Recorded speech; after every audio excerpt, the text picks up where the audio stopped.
My name is Jocelyn Lopez. I'm a counselor for the district office of college and career readiness with a specialization in social emotional learning here at the district office, supporting all of our counselors. And today's presentation is going to be basically how we can support our student wellness over the summer. Next slide, please, where we can go over the purpose, right? To help support their well-being. And so some of the focus areas that we will have for today is their overall well-being. We're going to touch upon a little bit about safety, communication, and lastly, we'll end with some of the resources available that we will have here at Twin Rivers. I do apologize beforehand if I seem a little bit out of breath. I am 2 to 3 weeks away from giving birth to my first child, so I am out of breath. I'll try to remember to also slow down. I tend to be a very fast speaker. Sometimes my brain goes a lot faster than my mouth, right, about what I want to say, which is a good practice for everyone overall to kind of take a moment to slow down so that we can see what's going on around us. But if you believe I am going too fast, or if you have any questions throughout our presentation, feel free to use the chat to either request to unmute yourself or type your question in the chat, and Heriberto will be monitoring that and letting me know if any questions arrive. Hopefully we have a little bit of time after towards the end to go over more questions. So thank you all for being here. That lets us know how much, you care about your students' wellness over the summer and just some tips about what we can do to support them. Next slide.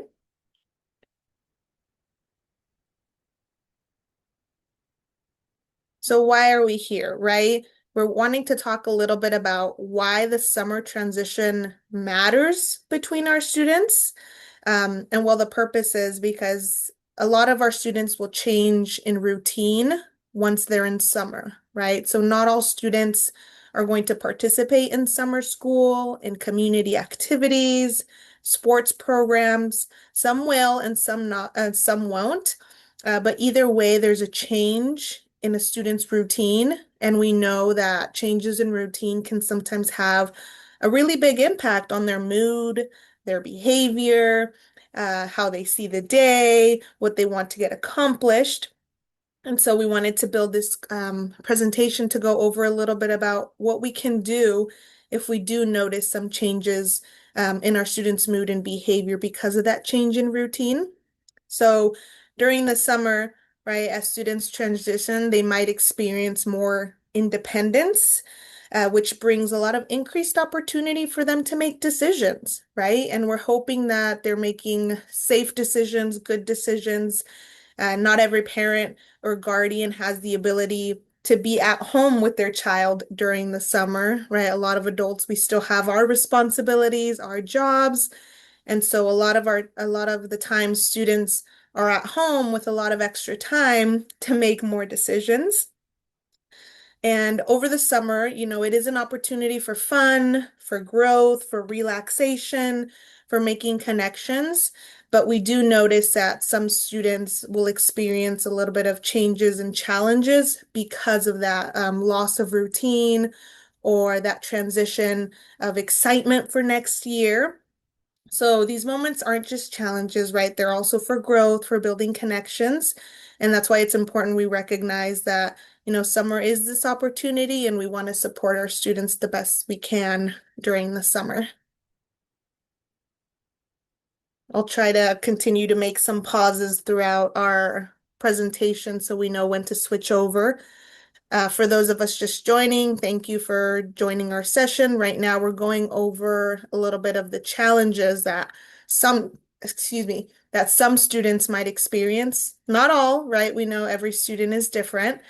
But for summer break, some kids find it very relaxing, but some find a couple of challenges. And some of the common challenges we do see are loneliness, boredom, right? And that's especially for those students that aren't participating in any planned summer activities, like I mentioned, our summer school or sports programs or other community programs. there's that loss of interaction between their peers, between their teachers, right? That reduced social interaction for the students who rely on school to see their friends every day. They might feel a little bit isolated, especially if they don't have access to them on a daily basis. I know I've heard the very common with our students, I'm bored, there's nothing to do. And as an adult, who manages households, we know there's plenty of things to do around the house, outside, but these ideas might not come to our students right away, right? They're thinking, I'm bored and I don't have anything to do that I enjoy, that I have fun doing, or that I'm used to doing. And so that's something that challenges our students, right? That loneliness, that boredom. Now they're faced with the choice of how to use their time. And we're hoping they're choosing to use it in a responsible way, and sometimes a productive way, but mostly responsible and safe way. Another challenge that we've been talking about that students experience is that loss of routine, right? And so during the school year, their days are structured around classes, homework, activities. And during the summer, sometimes that structure goes away, right? Especially if they're not in summer school, which can kind of lead to that inconsistent sleep schedules, procrastination, staying up all night, whether that's, playing video games or on their phones. And it just might give them a general sense of feeling lost on what to do.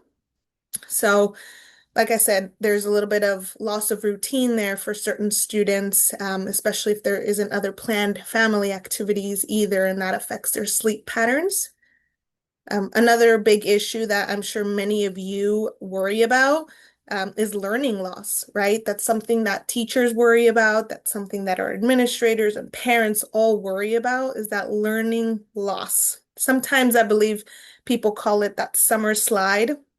So without that regular practice in certain skills like math or ELA, we start to notice that they'll fade because there's not that common or that consistent practice every day, right? Especially for subjects that might be like step by step, like algebra or languages, right? If they're not practicing it every day, they tend to fade.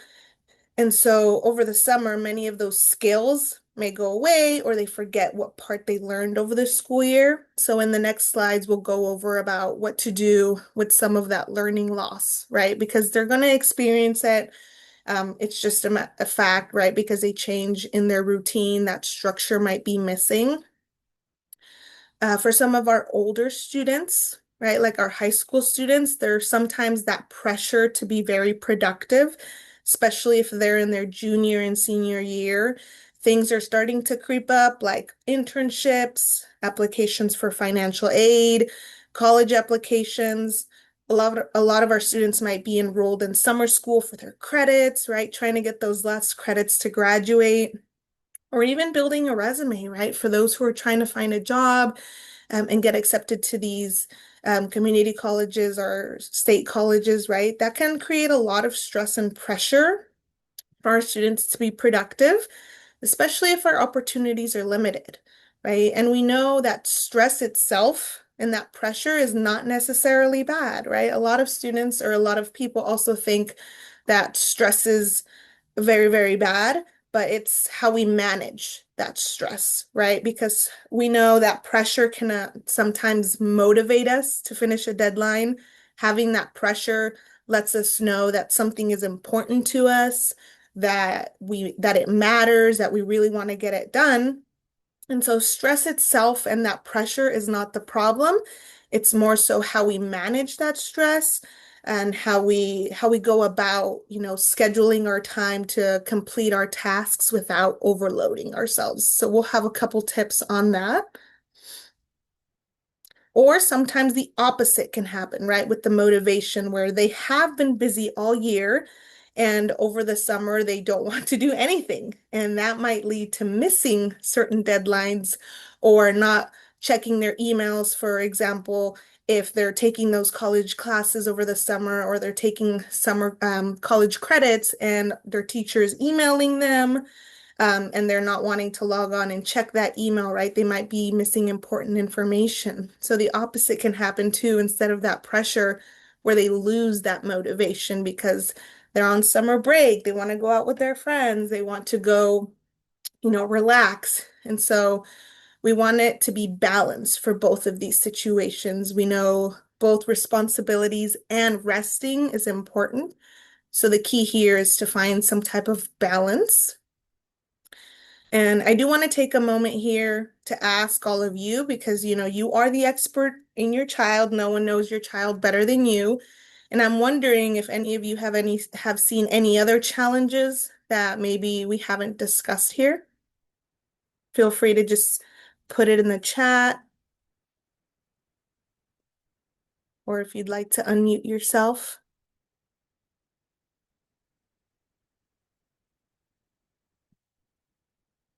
I'll give it a second and then we can just move on if not.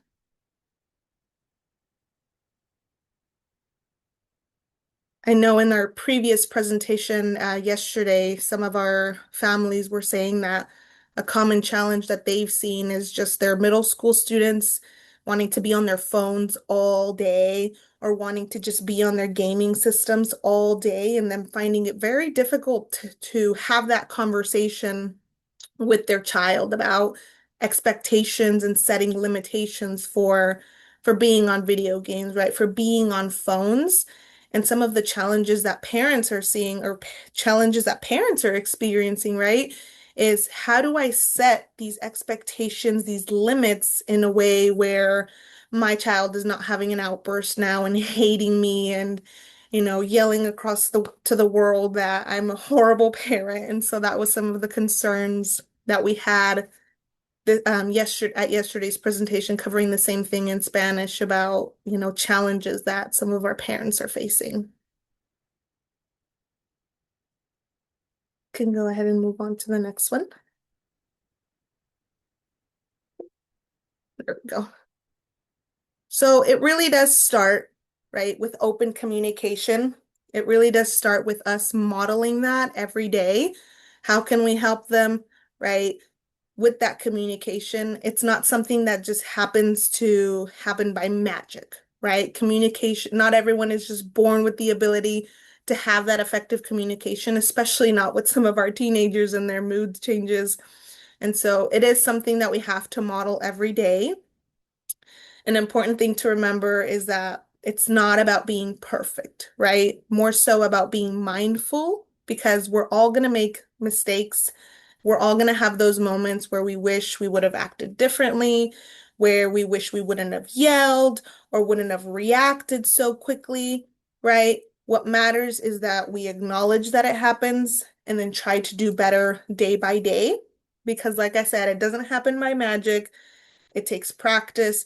It takes a lot of consistency. So just acknowledging it and trying again, right? Likewise, the connection doesn't always have to be a big conversation. Conversations don't always have to be that big heart to heart. It really is built in those small, small everyday moments when you're in the car, during dinner, simply by taking a few minutes to just ask how they're doing. And that's going to take us to the difference between responding to a question versus reacting to a question, right? Or reacting to a situation. So sometimes it helps here where we are pausing, taking a breath, really taking in what the situation is, and then being able to respond in a mindful way. And sometimes that might not be giving them an answer right away, right? Especially if you're setting a limitation when it comes to how much screen time they can have or what they should be doing throughout the day. These are the moments where you might not have the answer right away, right? You might have to respond with, you know what? I can't give you a straight answer right now. I'm going to have to think about it.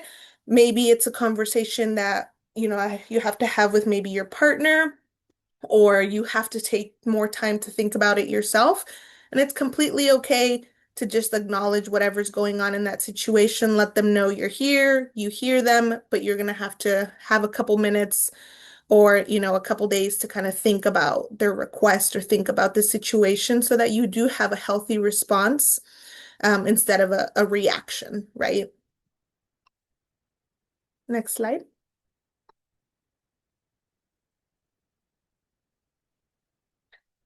So some of the things that we can do or that we can put into practice right away, right? We can start to do them immediately that don't really require extra time is keeping in mind that we have to start conversations early and often, right? We don't want to wait until something's going wrong or we're starting to see those changes in their mood and we wait a couple weeks until after to start having those conversations, right? We want to build it into our everyday conversations because it builds that habit. If we start conversations or if we have open-ended questions for them every day, they're not going to find it so weird when, mom or dad or grandma are asking me these questions about my life and what's going on.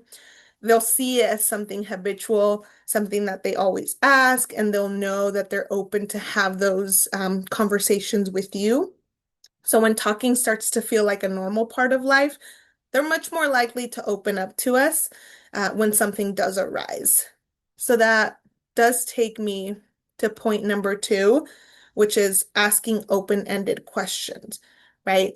And this might be a little bit more difficult than people think, right? Because our general question, right, our go-to question sometimes might be, how was your day? How are you doing? Right? To those kind of questions, we'll get the response, good. Or did you have a good day? Yes. Or no. So kind of avoiding those yes or no questions and asking a little bit more open-ended questions is what starts that communication. So for example, instead of asking, did you have a good day? We're asking, what was the best part of your day? Is there something you didn't like about today? Is there something that you loved about today? Tell me one thing that really stood out to you today.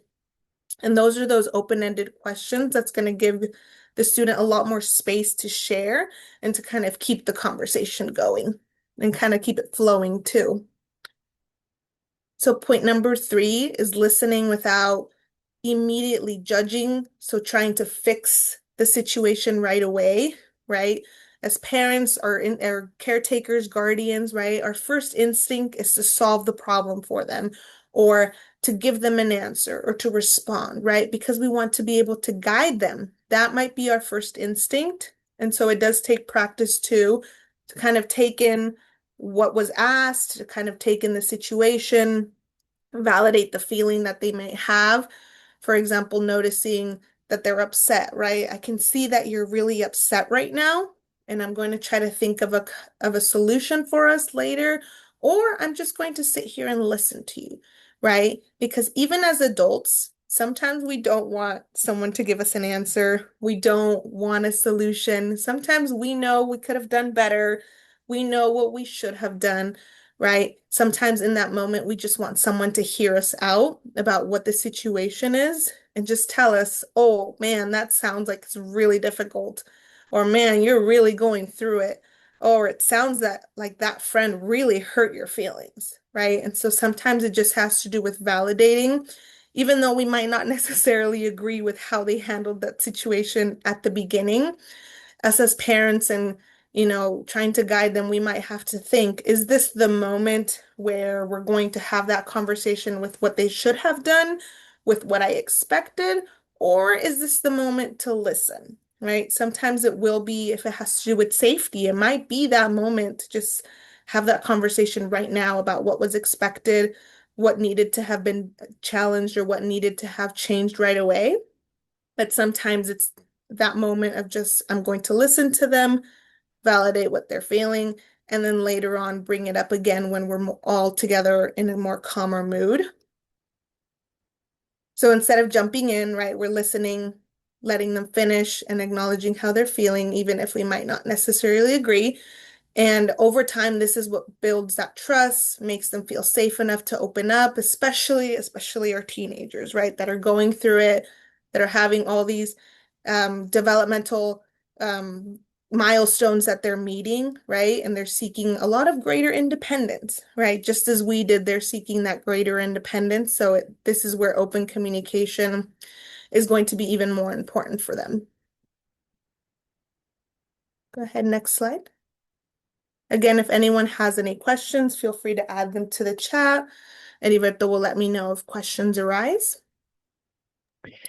And also as a reminder for families, we are have the meeting on families are unmuted themselves, but if you are really want to like share or you need something to like relay our information, please raise your hand and it will unmute yourself as well. We plan to record a presentation and share it to our families along with the presentation as well. Thank you. Yeah, so here in the next slide, I just added a couple more examples of what kind of open-ended questions we can ask our students, especially as they transition into summer. So for example, what are you most excited about this summer? What are you nervous about? What does a great summer look like to you? And finally, how can I support you this summer, right? Especially if you know that you're going to be either out of the house or they're going to be with a different caretaker, if they're going to be spending a lot more time alone. These are some of the questions we want to ask beforehand, not when a situation is already arising or when we see a problem happening, right? It's taking that moment right now as we approach the last couple weeks of school to ask them, what are you most excited about? Here's the plan. This is what I would like for you to do during the summer. What do you think, right? How can we support each other so that both of us are getting kind of what we want, both of our expectations are being met, and that they're safe during this summer? Go ahead, next slide. So this is just a reminder about some of the challenges that we've been talking about before we go into some of the suggestions that we might have or some of the ways that we can deal with some of these challenges. We've covered loneliness, boredom, that loss of routine, which is the biggest one, their change in sleep patterns, a lot of the things we worry about, which is their learning loss, right? Or either the motivation or pressure to be productive. These are some of the common challenges we see that will affect our students' well-being over the summer. Go ahead.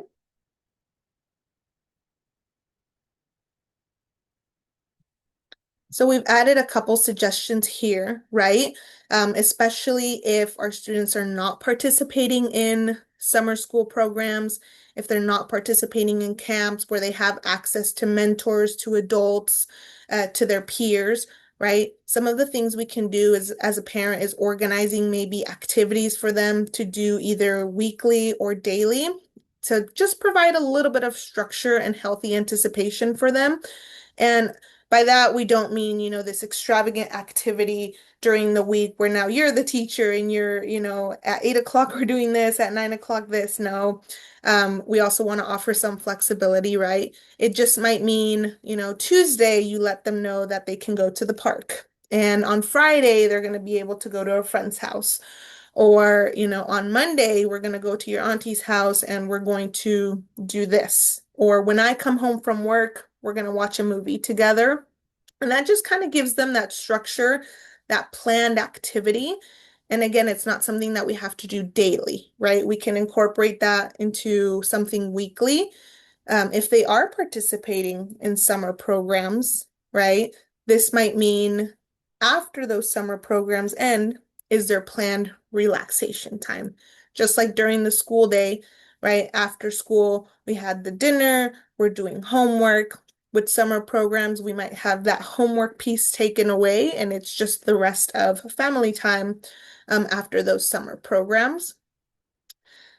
Some of the things we want to mention is physical activity and time outdoors, right? We're wanting to balance the time that our students are spending online versus that physical activity and time outdoors.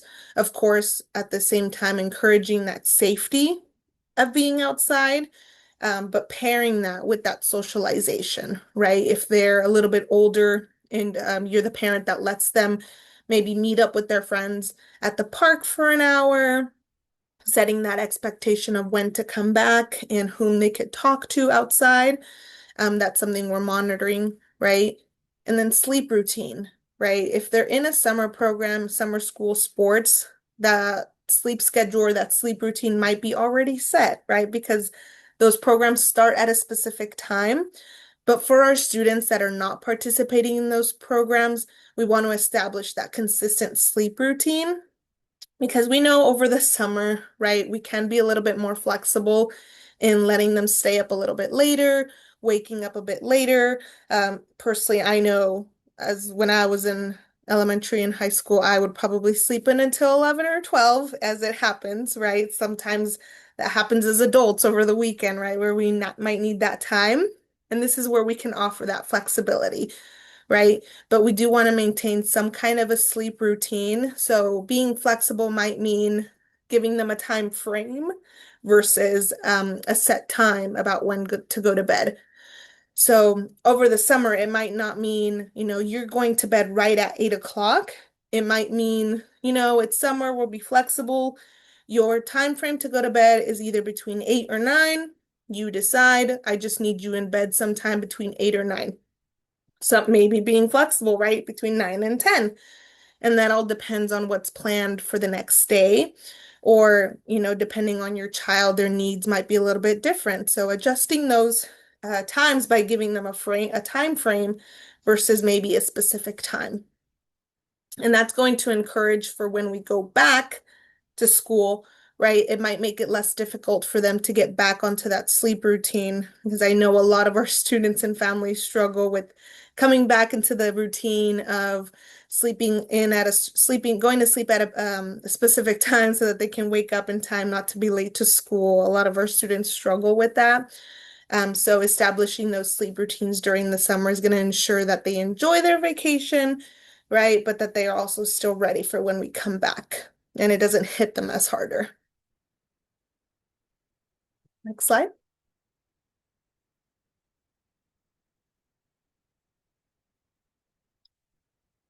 So here's some of the suggestions for addressing that learning loss, right? Because I know that's something that's very important to both our teachers, our admin, and especially our parents about addressing that learning loss, right? So if you're worried about your student falling behind academically, we just know you don't need hours and hours of studying, right?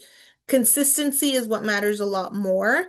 So it might mean doing maybe 20 to 30 minutes a day, maybe even 20 to 30 minutes 2 times a week of something academic, whether that's them reading, practicing math, journaling, so they're writing, right? And instead of focusing on everything, we want to focus on their weak areas rather than, like I said, everything. And if they do have, I'm pretty sure they have access to their Chromebooks over the summer. They're going to still have access to their educational apps. So it might mean, the planned activity that we're talking about, the planned activity for the day is for them to do 20 to 30 minutes of something academic or those 20, 30 minutes of reading math practices on their Chromebook. And for some of our younger students, it might mean setting that visual schedule, right? I am such a visual person. It always helps me to set timers on either my phone or my computer. And so for our little ones to kind of, or sometimes even for our older students, right, to set that expectation, to keep it consistent and set that routine for them, it might mean placing a little timer, letting them know, okay, when your 20 minutes are up, then we can transition to another activity and then you can have fun or then you can do, that other thing we had planned. And so that's a way to address that learning loss. And a lot of the times, we want them to engage, but as adults, right, we get busy, we have responsibilities. It might be a little bit hard for us to remember. So it might mean, before school ends to have a little calendar for them and say Tuesdays are going to be for reading. And then Wednesday is going to be for practicing math for those 20 to 30 minutes. If you don't know what their weak areas are or what to address, a lot of the times our teachers will put in their grade book final comments If for our younger students that the teachers will put comments about what the things that they can practice on are. We can look at their grade book, and if it's an area that says needs improvement, that might be what we want to address with our students over the summer. For our older students, they are more self-aware, right? So they would know what their weaker areas are and what areas they need to look at, especially our high school students if they are taking summer courses or, recovering their credits.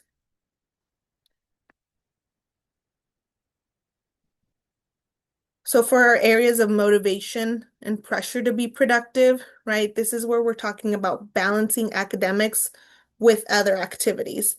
For our students that are being pressured, that feel that pressure to be productive, we might need to reframe with them what it means to be productive, right?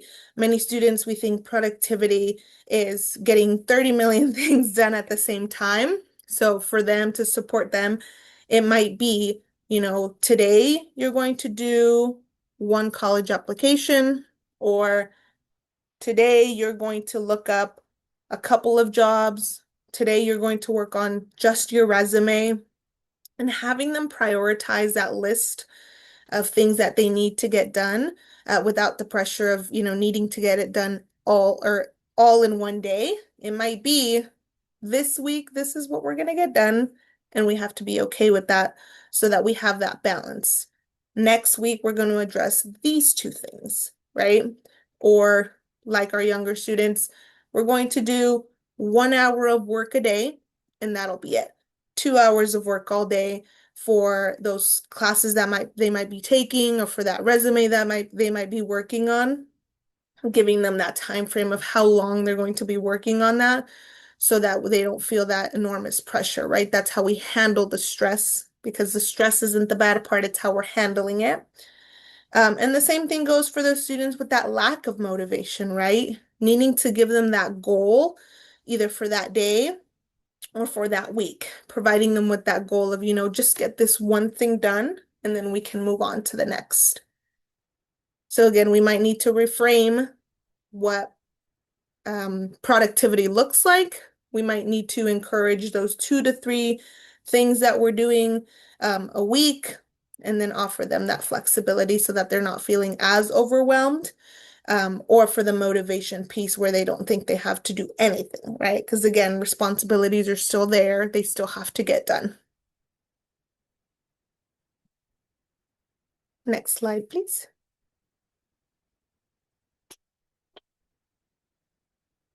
So we did want to go over just a bit about digital safety over the summer, because we know that our students are still on their phones. They still have computers, right? They have access to the internet, to the web. It's something that is a fact. We can't really avoid it, right? We can't help our students in trying to help them with a world that doesn't exist anymore. They do live in a world now where everyone uses their phones for everything, computers.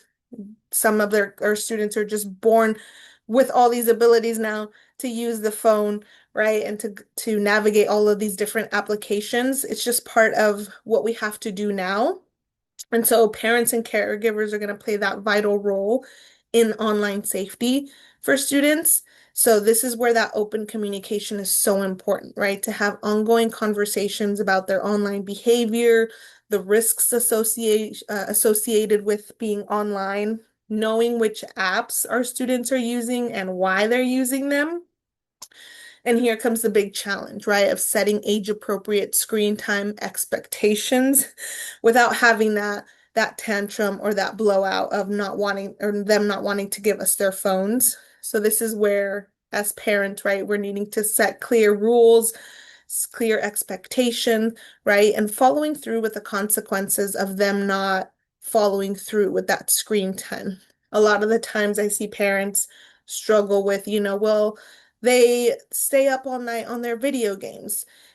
And, a lot of the times parents, we want to be friends with our children, but we have to remember our principal role as parents is to guide them, to help establish that structure for them while building trust. So it might mean that consequence of, we're going to take it out of your room then so that you don't have access to it. And that might be difficult at first, right? We might get those responses of, you hate me.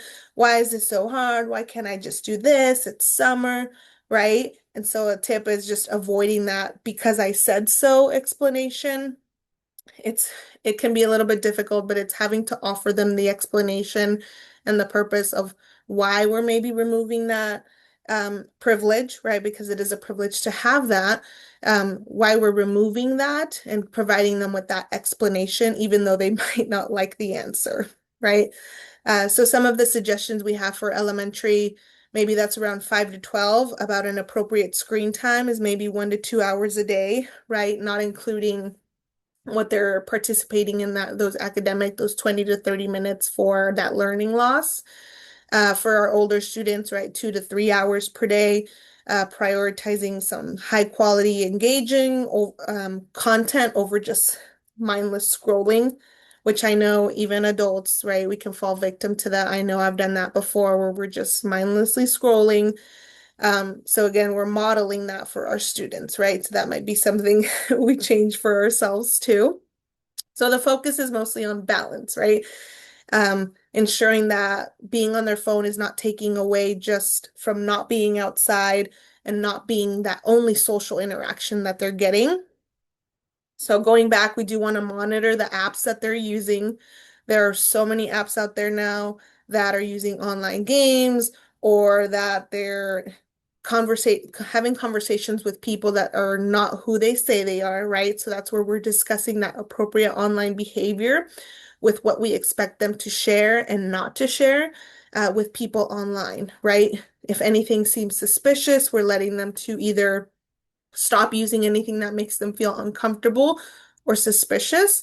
And it's openly telling them, if this is happening, if people are asking you these questions, or if they're making you feel uncomfortable, giving them that straight answer of, I don't want you talking to them, versus saying something of being careful online or be careful online, right? What does that mean? We have to be very specific with a lot of our students or even people, right? Being very, very specific about what it means to be safe, what it means to take care of yourself or to be cautious. Is that not giving out your information, right? Does that mean not talking to people you do not know, right? So setting that expectation, but also being very clear with what it means to be safe. So in the next slide, you'll see a couple of the apps that I was talking about. So I just added a picture of some of the most common apps that students are using nowadays. This is only a small percentage of it. A lot of us might have these apps already, excuse me, in our phones, right? And we know how to use them, but it's very important that we know the different types of applications that our kids are using, what they're meant to be for, and just monitoring who they're talking to while they're looking onto these apps, right? Especially our live streams and our gaming. We've known, I know I've heard in the news and reports coming out about a lot of incidents happening, especially over Roblox, right? And Twitch about people saying that they're children and they end up being an adult that maybe wants to harm our children.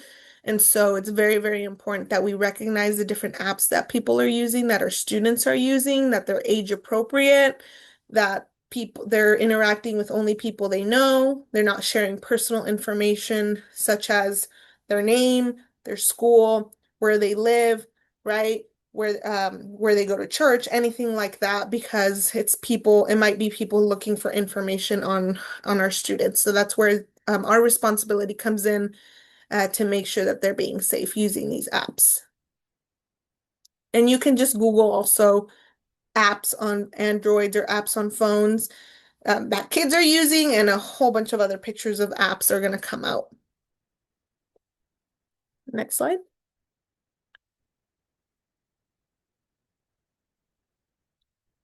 So we just want to go over lastly before we go into our last couple of slides on resources. There's just signs that your child might need extra support, right? How do we know the difference between a student who's going through their normal changes, normal milestones, normal hormones, normal changes in, going from small kids to teenagers? How can we tell the difference, right? Where should we be stepping in to offer additional support? And so first we want to pay attention to any changes in sleep or appetite, right? These can be subtle indicators that something might be off. So I did say over the summer, right, we might see a little bit of change in sleep, but what we're talking about is drastic, right? Where they used to be good sleepers and fall asleep right away, but now it takes them hours to fall asleep, right? Or that restlessness. With appetite, you're looking at, they used to be very good eaters or they would finish their whole plate, and now they're leaving half every single time. Not just once or twice, right? But now it's an everyday thing where they don't want to eat, or they say they already ate, but you're noticing that they did not, right? So drastic changes in their sleep or their appetite, withdrawal from friends or family, especially family that they're really close to, friends that they're really close to. Maybe you notice all of a sudden their best friend of 10 years, they're not talking, or they haven't mentioned them, right, in a long time, or they're not wanting to go with that family member anymore or not mentioning them. A complete withdrawal from them is another change that we want to look at. That means they might need support or that something might be going on with that friend. They might have experienced a conflict, right? There might be a change for them there, and that's something that we want to address. Another sign is increased irritability or sadness, right? This one can be kind of hard to differentiate because we know even our moods fluctuate, right? There's those normal changes that happen, but an increased irritability where you're noticing that anything you say makes them angry. Anything you say is a challenge, right? Nothing is making them happy anymore. Things that they used to enjoy, which is the next one, right? There's that loss of interest in their favorite activities. Now you notice that when you ask them, but you love to do this, right? And they're completely negating, like, no, I don't want to do that anymore. So if there's like that big loss of interest in all the things that they used to love to do all at once, right? That might be an indicator that they may need more support because we know even our preferences change. But if we see that drastic change of, everything that they used to like, or they're losing interest in all of these activities, might be a sign that they need more support. And finally, that absolute refusal to share any information about their life. Most of our kids and students will offer little bits here and there of information about their friends, about their teachers. Well, our littles, I know they will be blabbermouths, right? They will talk about everything and anything.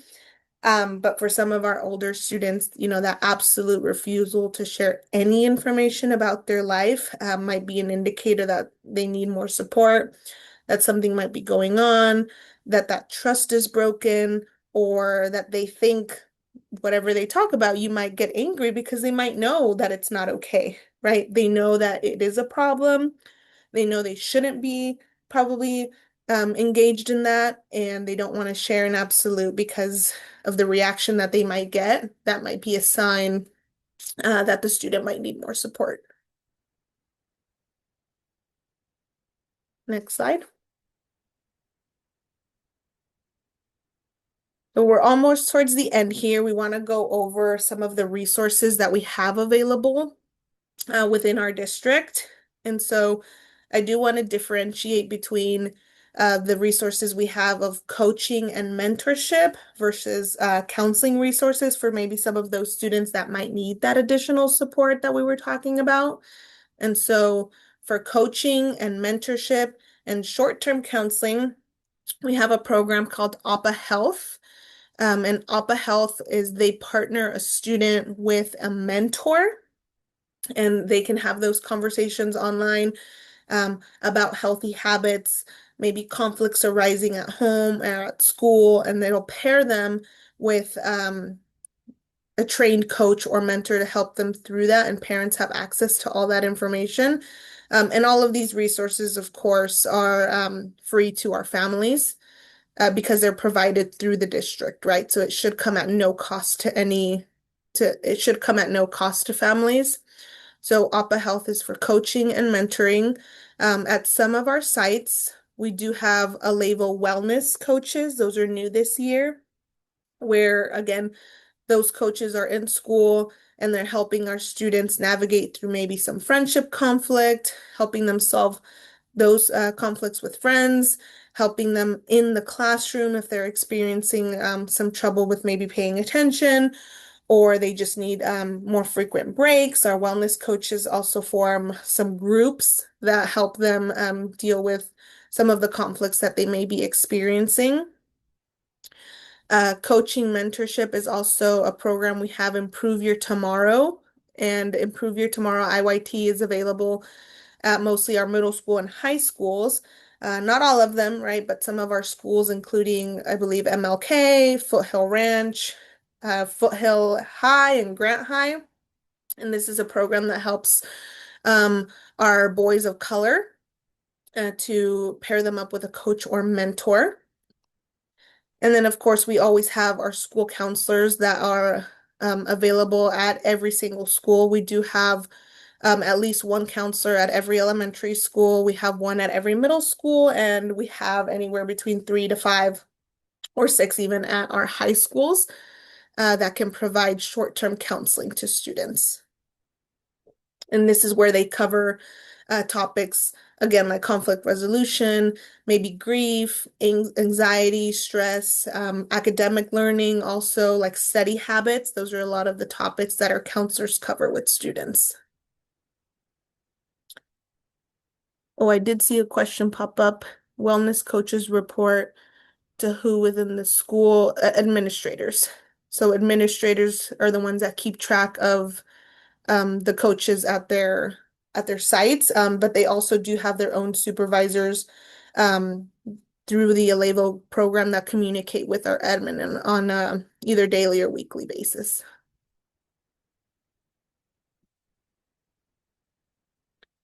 Next slide.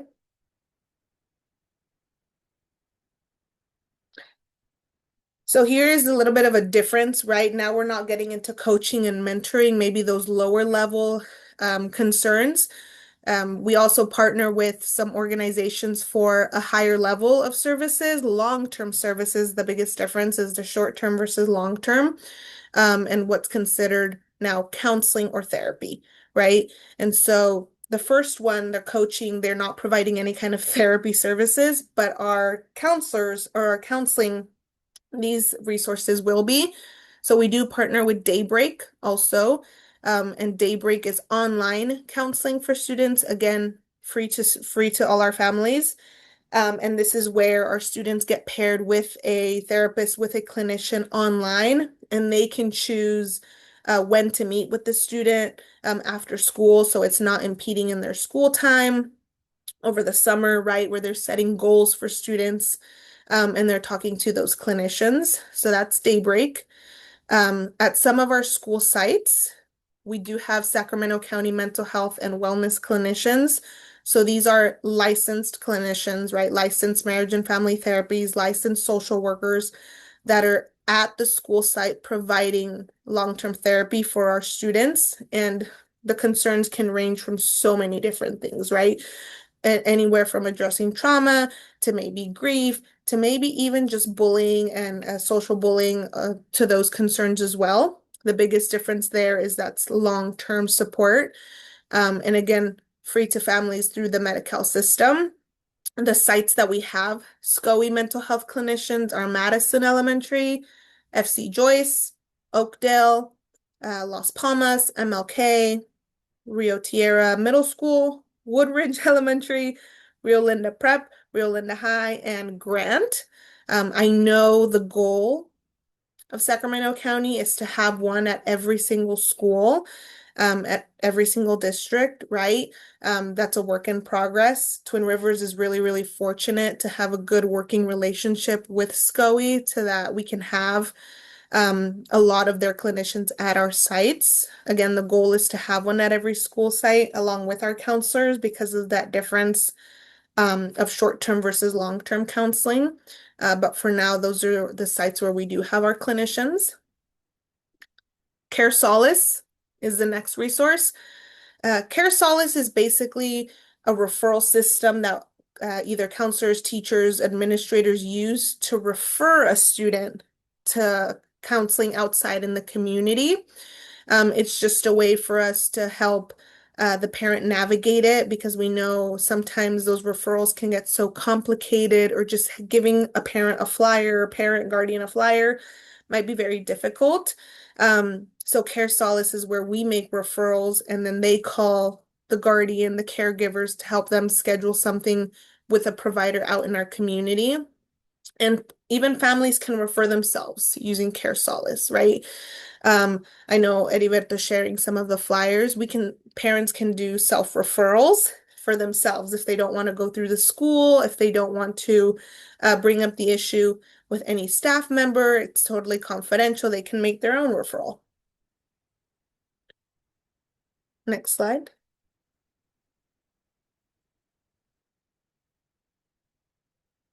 A lot of us might be already familiar with these resources, but they're just community supports that we have partnerships with, that we refer a lot of our families to because they're close by. That's Heartland Child and Family Services, La Familia.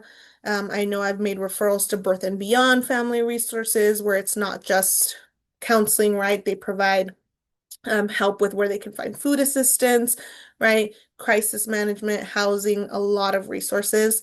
And Bright Life Kids, right? Which is also some coaching, free coaching and mentorship for both parents and students. And those are some of the community resources, right? If we use Care Solace, we might refer to one of these programs, or we might make a direct referral to that community support. Oh, next slide. We did want to just throw out a reminder that every year the Child Welfare and Attendance Department within Twin Rivers puts out a family resource guide. Um, this resource guide is available in so many languages and it has so much information about community supports, right? Not just from where you can find counseling support, but where you can find rent assistance, where you can find food assistance, clothing lockers, crisis assistance. A lot of the things, even legal advice, I believe they have listed about where you can find legal advice. And this resource guide is updated every year. You can log on or go on to Twin Rivers Unified, and in the search, you can put Family Resource Guide, and that year's resource guide will pop up. Or you can go to your school site. A lot of the times, the staff, the attendance clerks, or the staff already have printed copies that they can provide you with, or you can ask them to print them, or they will guide you online on where you can find it. Next slide. We do have summer programs available. I know sometimes it says the application is closed, but Heriberto, right? It should still be open, right? If you want to enroll your child in any of our summer programs or summer school. Yes, there are programs that are still in place that are being accepted for elementary, middle school, high school, sports academies, 8 to 9 programs. There'll be summer swim programs, community programs. The high school is for credit recovery, and that is something that your student will be or they'll be contacted by your counselor to notify them about credits that they need to make up. And I'm gonna drop that website on the chat. Yeah, so it says that the deadline might have already passed, but the application should still be open, right? We know families change their minds, other plans come up. Sometimes they don't show up if they said they were, and so it's better to just sign up if you have the thought that you're going to be attending. Next one. This is where we're really close to the end. So some key takeaways that we talked about, right? Keeping communication open and ongoing, not waiting until something is happening to start that conversation with our student, talking about their expectations over the summer, prioritizing their wellness and their safety, and just remembering that summer is an opportunity for growth, right? It's an opportunity for them to learn. They have more independence, so they'll be making their own decisions in some certain things, and we want to be able to guide them. And lastly, we do want to go over the next slide. The last thing that we want to mention is that we will have a follow-up session next week, Monday at 12 to 1, where we have both Daybreak and Alpa Health coming to go more in depth about their program, how to enroll in their program, right? And what it looks like, what information parents have access to. And so the keynote here is the difference between Daybreak, which is online counseling therapy, right, versus Alpa Health, which is online coaching and mentorship. So different levels of support. One is therapy, one is coaching and just mentoring. So depending on what you feel your family needs, what your student needs, we're going to have them come in for a follow-up session on Monday to discuss the differences and how to enroll. But other than that, unless Heriberto has anything to say, or if there's any questions, if people want to stay on, I know we also have um our I know there's a next session, or what is it, our board meeting. There's a board meeting tonight too, so if there's any questions, I'm happy to answer them. But other than that, we want to thank you for participating, for listening. I know that was a lot of information. And I believe Heriberto sharing the presentation if you want to take a look at anything in previous slides.